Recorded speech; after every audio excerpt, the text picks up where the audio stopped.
नमस्कार भारत के भाग्य विधाताओं, आप देख रहे हैं ओम एंटरटेनमेंट अड्डा और मैं हूं आपके साथ ओम प्रकाश। साथियों, आज हम लोग गणित में परफेक्ट स्क्वायर पहचानने के लक्षण देखेंगे साथियों, कि कैसे देख के ही हम लोग विजुलाइज कर सकते हैं। ऐसा क्वेश्चन साथियों अक्सर एसएससी रेलवे और जेटेट के एग्जाम में पूछा जाता है कि एमसीक्यूज टाइप में, कि 4 या 5 ऑप्शन दिए हुए रहते हैं, वहाँ पर हमको छांटना होता है कि निम्नलिखित में से कौन सा परफेक्ट स्क्वायर है या फिर परफेक्ट स्क्वायर नहीं है साथियों।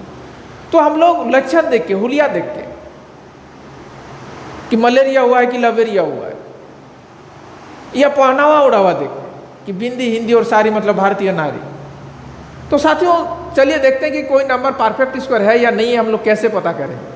बिना स्क्वायर रूट निकाले, बिना वर्गमूल निकाले, क्योंकि बड़ा बड़ा नंबर दिया हुआ रहता है साथियों, तो वर्गमूल निकालने में थोड़ा सा वक्त लगता है, थोड़ा सा टाइम टेकिंग हो जाता है।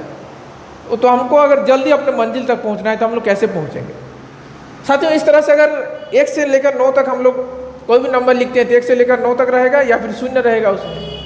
तो अगर 1 का स्क्वायर करेंगे तो 1 गुना 1 बराबर 1, 2 का करेंगे तो 2 गुना 2 बराबर 4, 3 का स्क्वायर करेंगे तो 3 गुना 3 बराबर 9, 4 का स्क्वायर करेंगे तो 4 गुना 4 बराबर 16, 5 का स्क्वायर करते हैं तो 5 गुना 5 बराबर 25, 6 का स्क्वायर करेंगे तो 6 गुना 6 बराबर 36, 7 का स्क्वायर करेंगे तो 7 गुना 7 बराबर 49, 8 का स्क्वायर करेंगे तो 8 गुना 8 बराबर 64, 9 का स्क्वायर करेंगे तो 9 गुना 9 बराबर 81। तो साथियों ये आपका परफेक्ट स्क्वायर है। 1, 4, 9, 16, 25, 36, 49, 64, 81 परफेक्ट स्क्वायर है। यहाँ पे अगर हम 10 पूछें तो परफेक्ट स्क्वायर नहीं है, 12 पूछे तो परफेक्ट स्क्वायर नहीं है, 13 पूछे तो परफेक्ट स्क्वायर नहीं है। तो साथियों लास्ट में हम लोग देखेंगे अगर ये सारे नंबर का, परफेक्ट स्क्वायर नंबर का, तो क्या क्या हो सकता है। 1, 4, 5, 6 और 9 हो सकता है। देखिए 1, 4, 5, 6 और 9 अगर लास्ट में है, अर्थात यूनिट डिजिट है, इकाई अंक में है, तो परफेक्ट स्क्वायर हो सकता है। जरूरी नहीं कि होगा ही, लेकिन हो सकता है। फिर साथियों क्या क्या नहीं हो सकता है? तो 2, 3, 7 और 8 आपका लास्ट डिजिट अर्थात यूनिट डिजिट अर्थात इकाई अंक में नहीं हो सकता है। फिर साथियों ये एक तरीका हुआ। दूसरा तरीका पहचानने का डिजिट सम है। साथियों डिजिट सम में हम लोग क्या करते हैं? अंकों का जोड़ है। कोई भी संख्या को हम लोग तब तक जोड़ते रहते हैं जब तक कि वो सिंगल डिजिट में कन्वर्ट नहीं हो जाता है। तो साथियों जैसे 1 का स्क्वायर 1 होता है, अगर 2 का स्क्वायर करेंगे तो 4 आता है, 3 का स्क्वायर करेंगे तो 9 आता है, 4 का स्क्वायर में 16, 5 का स्क्वायर में 25, 6 का स्क्वायर में 36, 7 का में 49, 8 का स्क्वायर करेंगे 64, 9 का स्क्वायर करेंगे तो 81। तो साथियों हम क्या बताएं कि डिजिट सम क्या है? कि किसी संख्या को तब तक जोड़ते रहते हैं जब तक कि वो सिंगल डिजिट में कन्वर्ट नहीं हो जाए। तो ये 1, 4 और 9 तो सिंगल डिजिट में है, यहाँ पे तो डीएस लगाने की जरूरत नहीं है। फिर यहाँ पे 16 डबल डिजिट में आ गया तो 1 और 6 7, 25 डबल डिजिट में है तो 2 और 5 7, 36 डबल डिजिट में है तो 3 और 6 9, 49 डबल डिजिट में तो 4 + 9 13, 13 को फिर आगे जोड़ेंगे तो 4, या फिर हम लोग 9 को कैंसिल आउट भी करते हैं, क्योंकि किसी भी संख्या को डीएस वही होता है, रिमाइंडर उसका वही बचता है, 9 से जो भाग देने पर बचता है, इसीलिए उसका डीएस क्या हो जाएगा? यहाँ पे 9 को कैंसिल आउट भी कर देते हैं तो यहाँ पे 4 बचेगा। यहाँ पे जैसे 64 है तो 6 और 4 10, 10 को फिर आगे जोड़ेंगे तो 1, 81 को आगे जोड़ेंगे तो 8 और 1 9 साथियों। तो हम लोग कैसे, ये सारा आपका परफेक्ट स्क्वायर है, इसमें डीएस क्या क्या हो सकता है परफेक्ट स्क्वायर में साथियों? 1, 4, 7 और 9 हो सकता है। तो किसी भी परफेक्ट स्क्वायर का अगर वो परफेक्ट स्क्वायर है तो उसका डीएस कितना होगा? 1, 4, 7 और 9। और क्या नहीं हो सकता है साथियों? डीएस तो 2, 3, 5, 6 और 8 नहीं हो सकता है साथियों। तो चलिए इस बेसिस पे, और डेसिमल में अगर देखें साथियों, कोई डेसिमल में अगर एक अंकों के बाद दशमलव लगा हुआ है, उसे उसका परफेक्ट स्क्वायर निकालना है, अर्थात उसे 2 बार गुना करना है, तो जो सिंगल डिजिट के बाद डेसिमल था वो डबल डिजिट में आ जाएगा। फिर अगर साथियों 2 अंकों के बाद डेसिमल लगा हुआ है और उसका स्क्वायर करना है, अर्थात उस संख्या को 2 बार गुना करना है, तो फिर वो 4 अंकों के बाद दशमलव लगेगा। तो ये दशमलव 2, 4, 6, 8 के हिसाब से जोड़े में बढ़ता है।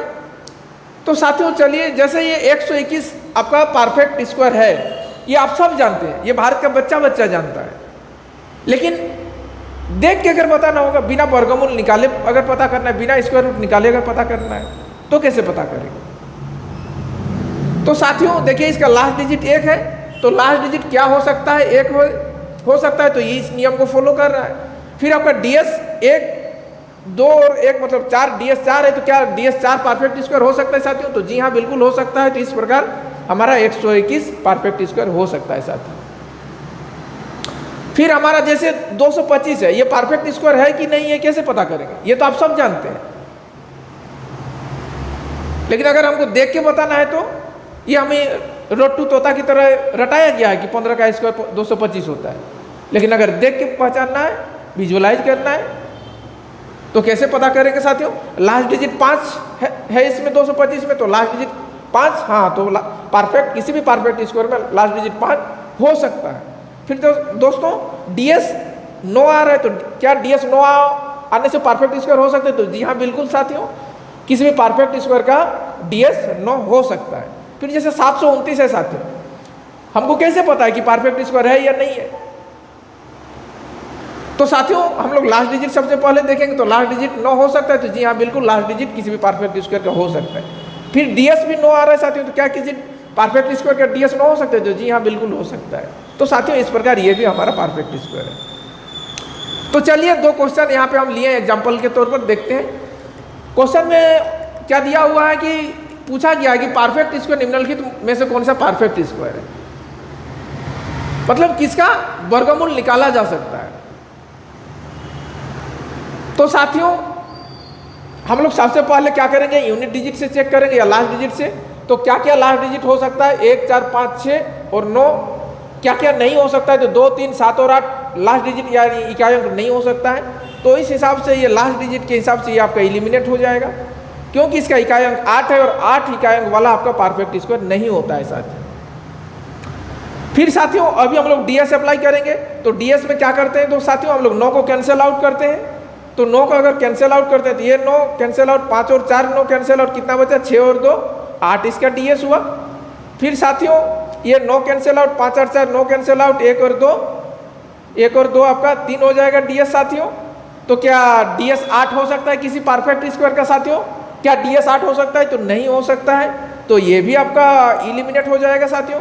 क्या DS 3 हो सकता है किसी परफेक्ट स्क्वायर का? नहीं हो सकता है साथियों, तो ऑप्शन बी भी इलिमिनेट हो गया, डी तो पहले ही इलिमिनेट हो चुका है। तो साथियों इस प्रकार C फॉर चांडिल आपका सही ऑप्शन है, क्योंकि फिर ये हमको निकाल के देखने का भी जरूरत नहीं है साथियों, क्योंकि जब 3 ऑप्शन इलिमिनेट हो ही चुके हैं तो फिर जो बचा हुआ ऑप्शन है उस ऑप्शन का सही होना उस ऑप्शन की मजबूरी है।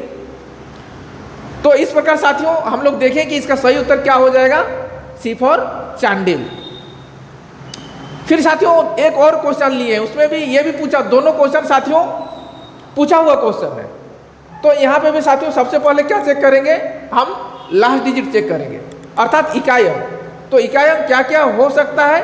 1, 4, 5, 6 और 9 हो सकता है, और क्या क्या नहीं हो सकता है? 2, 3, 7 और 8 नहीं हो सकता है। तो इस हिसाब से साथियों देखिए इसमें लास्ट डिजिट आपका 2 है इकाई अंक, तो ये नहीं हो सकता है आपका, एक ऑप्शन एलिमिनेट हो गया। बाकी साथियों हम लोग यहाँ पे देखें कि दशमलव जोड़े के बाद, जोड़ा नंबर के बाद होता है, या तो 2 के बाद डेसिमल लगेगा परफेक्ट स्क्वायर में, या फिर 4 के बाद, या 6 के बाद, या 8 के बाद, मतलब जोड़े के बाद डेसिमल लगता है। तो साथियों यहाँ पे देखिए 3 अंकों के बाद डेसिमल लगा हुआ है, तो ये भी आपका ऑप्शन एलिमिनेट हो जाएगा। बचा आपका 2 ऑप्शन साथियों। तो बचा हुआ दोनों ऑप्शन में लास्ट डिजिट एक में 4 है और एक में 6 है, तो लास्ट डिजिट 4 और 6 बिल्कुल हो सकता है साथियों। तब हम लोग दूसरा नियम लगाएंगे। दूसरा नियम हमारे पास क्या है, डिजिट सम। तो डिजिट सम अप्लाई करते हैं, चलिए साथियों। तो डिजिट सम कितना होगा, 7 और 3 10, 10 और 4 14, 4 18, 18 मतलब फाइनली DS आपका 9 हो गया साथियों। फिर यहाँ पे साथियों 7 और 2 9, ये तो पहले एलिमिनेट हो चुका है, छोड़िए। फिर साथियों यहाँ पे बचा हुआ हमारा 9, फिर 6 और 4 10, 10 4 14, 14 और 3 17, 17 मतलब DS आपका 8 हो गया साथियों। तो DS क्या 8 हो सकता है किसी परफेक्ट स्क्वायर का? नहीं हो सकता है साथियों। इस प्रकार ये ऑप्शन भी इलिमिनेट हो गया। तो एक ही ऑप्शन बचा, A फॉर अहमदाबाद, मोदी जी जिंदाबाद साथियों। तो इस प्रकार इस क्वेश्चन का जो उत्तर होगा वो A फॉर अहमदाबाद, मोदी जी जिंदाबाद। तो साथियों आज का हमारी विश्लेषण आप लोगों को कैसा लगा कमेंट में जरूर बताइएगा। फिर मिलेंगे अगले एपिसोड में, तब तक आप लोग अपना और अपनों का ख्याल रखें जी। धन्यवाद, शुक्रिया।